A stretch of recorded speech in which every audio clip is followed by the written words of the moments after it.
época ele tinha uns 11 para 12 anos.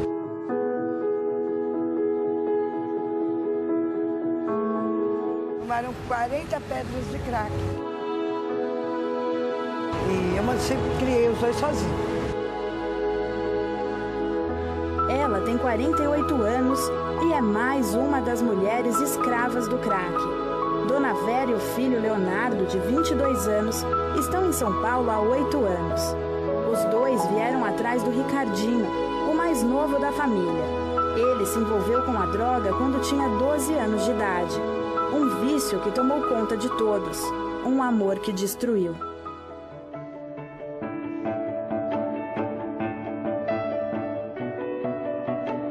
A gente tinha uma vida mais ou menos estável, né? Eu trabalhava em casa de família. E um certo dia eles foram passar a noite, parece que passou um tempo, ele saiu de lá de dentro. Meu filho saiu de lá de dentro. Tomaram 40 pedras de crack. Aí eu peguei ele e vim embora.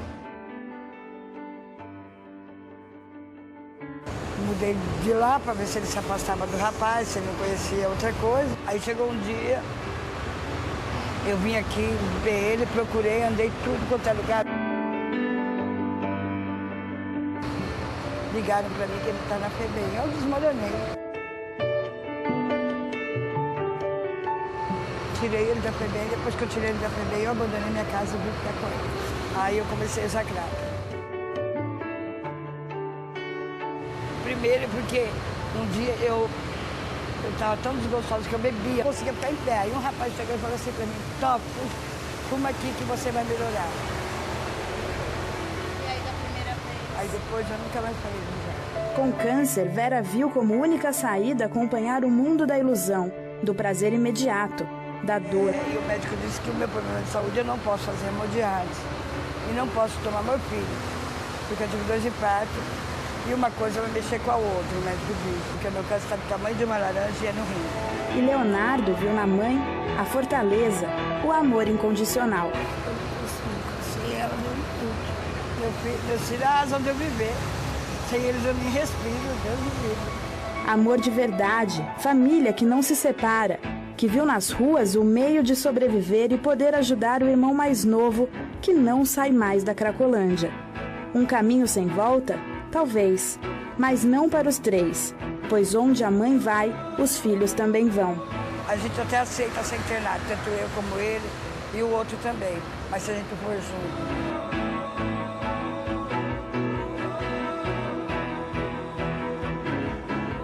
Qual é a importância de um centro de reabilitação? A clínica tem que ter verde, água, energia. Uma academia. A academia de ginástica, a evangelização é muito importante.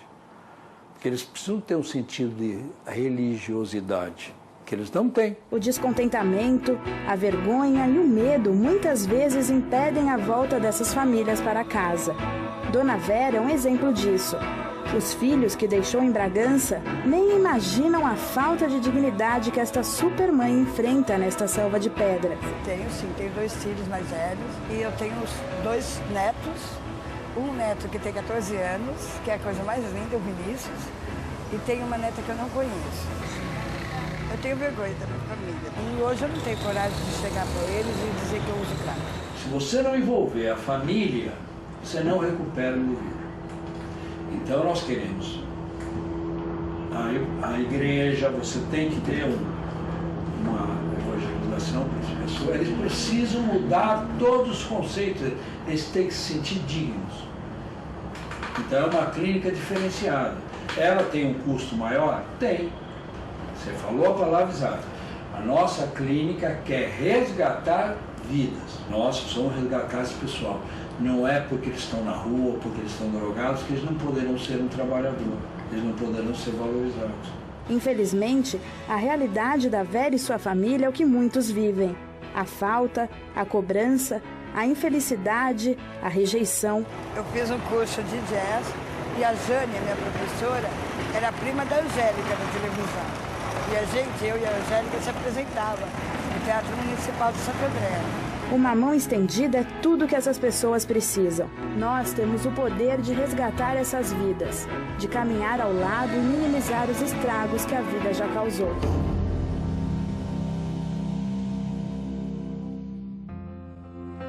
Parabéns à Cris de Leva pela reportagem e por toda a equipe.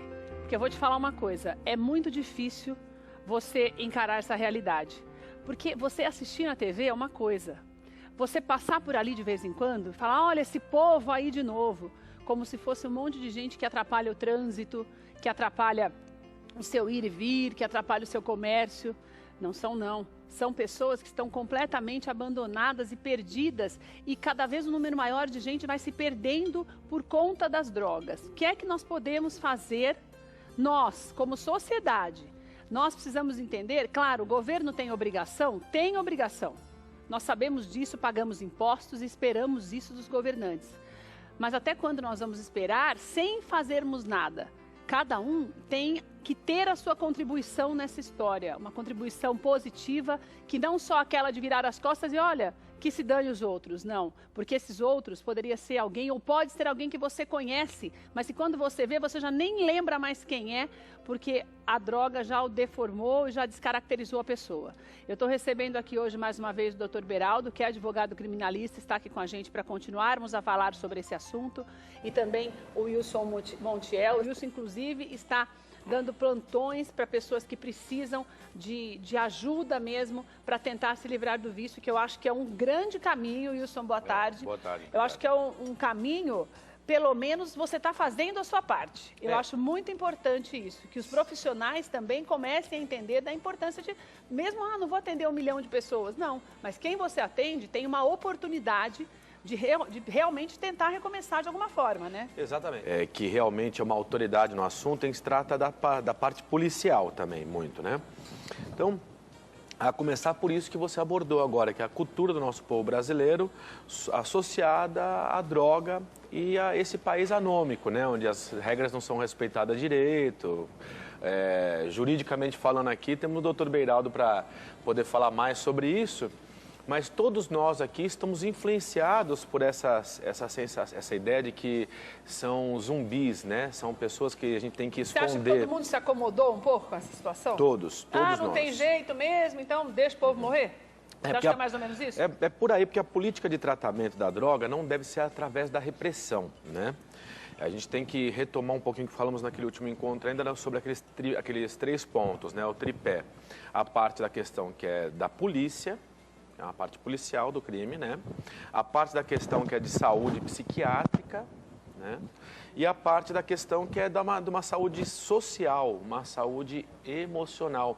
E aí, então, a gente entra, para isso que eu estou aqui, para representar a psicologia, a gente entra para falar um pouco mais dessa questão da diferença entre o dependente químico, né? O esquizofrênico e o criminoso. É bom saber que o dependente químico, ele é uma pessoa que está em recuperação contínua. Mas ele também pode se tornar um criminoso. Certamente. Quando ele começa a praticar assaltos para manter o vício, né, Beraldo? Porque esse é o grande problema que a gente tem visto na Cracolândia, por exemplo. Como é o exemplo aqui. Que apavora as pessoas, né? É o caminho. Na Cracolândia não, dentro de casa, como você deu o exemplo na semana passada, no rapaz que estava levando tudo, você tinha acabado de conhecer, né? É o caminho, Keila, é o caminho. Boa tarde, prazer estar com vocês. Eu costumo colocar assim, Keila, se o paciente está anestesiado, pronto para uma cirurgia, não se pode indagar ao paciente se ele quer ser cirurgiado, se ele quer encontrar a cura para que tire aquelas chagas do paciente moribundo e está anestesiado.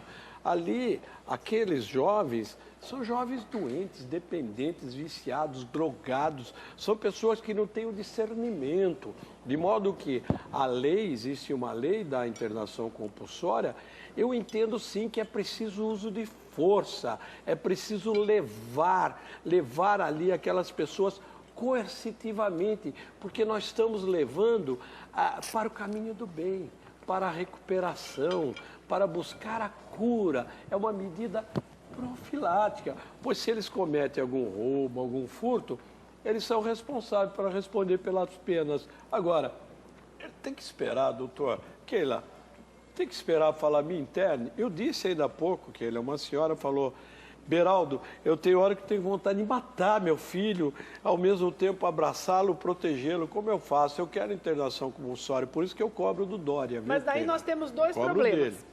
Daí nós temos 2 problemas. quando você fala de internação compulsória? Primeiro, porque a gente não tem lugar para pôr todo esse povo. A gente não tem lugar. Tem. O nosso governo tem estrutura para isso? Tem lugar, sabe como tem lugar? Eu encontrei alternativa, escrevi para o Dória, estou escrevendo. É que, infelizmente, ninguém pega nada, mas eu vou dar de primeira mão, por isso que eu gostei. Deixei todos os meus compromissos da Confederação, o Tribunal do Júri, violentíssimo ontem, uma questão violenta. Existem várias clínicas, por exemplo, estou indo a Jundiaí hoje, tem uma clínica, ela precisa de um certo apoio para ser regulamentada. Precisa lá de uma consideração, porque a APA, enfim. Nós podemos pegar essas clínicas particulares, parceria, subvencionar com o SUS. E pronto, tem lugar para todo mundo. Agora, Dória, isso é uma marca registrada. Sei que você quer ser candidato a presidente. Mas daí nós temos outro problema. Cuidado. Porque para você deixar a pessoa internada, pela lei, nós temos o centro de recuperação. Nós falamos na semana passada, o nosso centro de recuperação é totalmente gratuito, nós atendemos há quase 20 anos dependentes de droga e do álcool. Durante 8 meses existe esse afastamento do local, né, do convívio mesmo. A gente está mostrando para você o nosso centro de recuperação, que é em Santana de Parnaíba.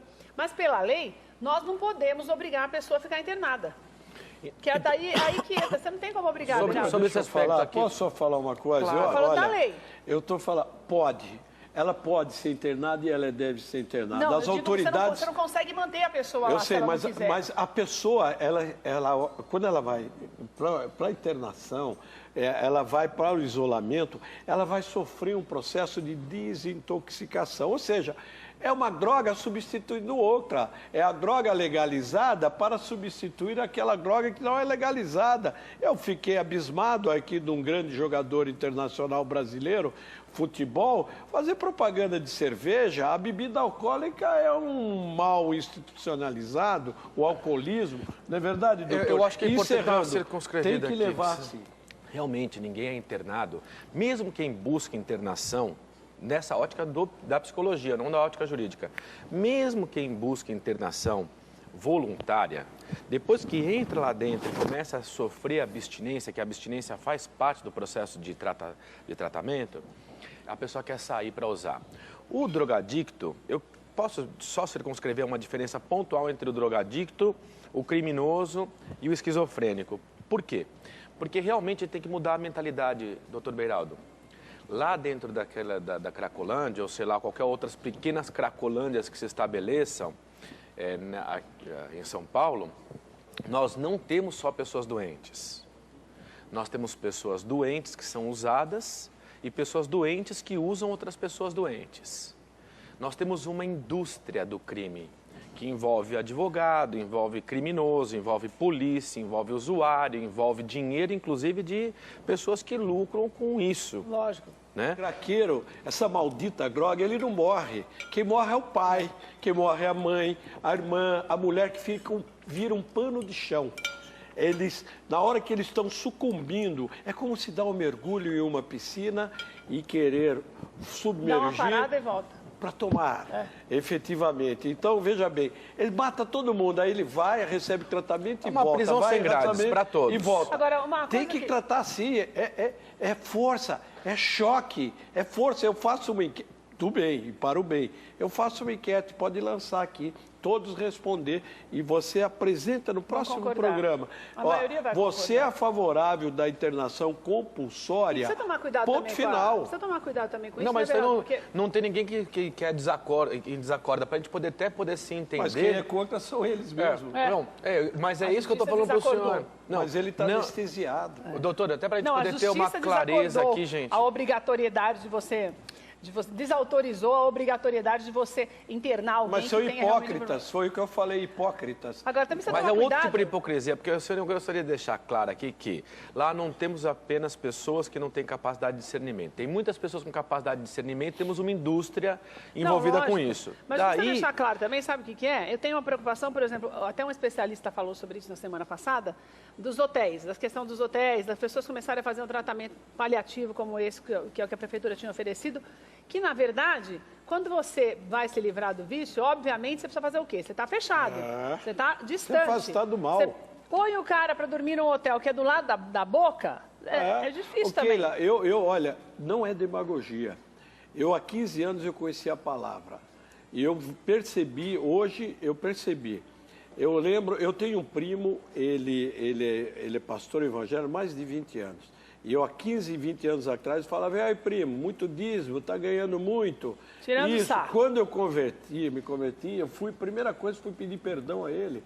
Ele falou, eu sabia, cara, você é um privilégio, você é um escolhido. Então, por quê?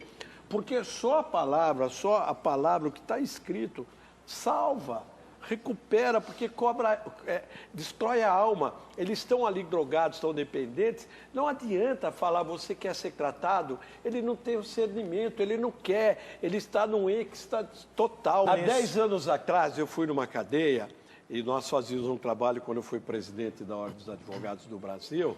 Um jovem lá perguntou, doutor Beraldo, por favor, traz minha mãe Todos veem a mãe nos domingos, as mães recebem aqui, fazem aqui as cabanas, alimentos, podiam levar potezinha de comida e tal. Traz a minha mãe, por favor.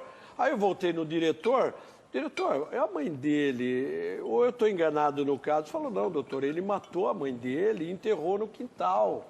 Ele não lembra, ele era viciado, ele era totalmente, cometeu um crime, ele estava ali na cadeia. E você acredita que a cadeia curou aquele homem? A masmorra fez com que aquele homem se afastasse da droga, afastasse daquele mal. Hoje não, a cadeia está proliferada, os presídios têm droga sim, eu assumo isto, entendeu? É preciso um rigor absoluto, ou seja, é preciso educação. Mas sabe aquela lei das palmadas? Será que vale? Então, eu preciso encerrar, mas eu queria encerrar falando exatamente, ainda bem que você falou isso, porque senão eu ia ter que mudar de assunto para falar sobre isso, para poder encerrar. Na minha opinião pessoal, tudo isso começa em casa. Não é que o pai e a mãe têm a culpa do filho se tornar um adolescente drogado. Mas o que a gente percebe hoje é uma falta de atenção. As coisas, hoje, eu sempre falo isso, elas são tão erradas e tão viradas, tudo virado do avesso, uma modernidade exacerbada que virou libertinagem, que você tem a impressão de que o errado virou certo. E todo mundo já educa uma criança de uma maneira conivente. Só posso falar uma coisa? O jovem, você mãe, você pai... É isso que eu queria te falar. Invada a privacidade do seu filho, sim. Pode invadir. Veja a roupa dele, veja se ele não tem objetos estranhos, se ele fica no quarto fechado, se ele fica muito tempo. E você, jovem, não queira experimentar. Experimentou, não sai mais, é um problema sério. Não, até mesmo porque antes era maconha, se experimentava e levava não sei o quê. Hoje em dia o cara já experimenta o crack direto, já está daquele jeito, né, doutor? Nem maconha, nem nada, não é para experimentar nada, mas estou dizendo que na geração atual não é mais como naquela época, não. Meu Deus. O crack é altamente viciante, isso é uma epidemia. Quero agradecer a vocês por estarem aqui mais uma vez, mas o que eu quero falar para você hoje é para você que é pai, que é mãe, a necessidade de você prestar mais atenção, como nós falávamos. Esse mundo jaz no maligno. E, infelizmente, o errado virou certo para quem está no mundo. Então, existe uma necessidade de você prestar mais atenção. Não deixar o seu filho tão livre, porque, infelizmente, essa liberdade hoje está tirando as crianças de dentro de casa.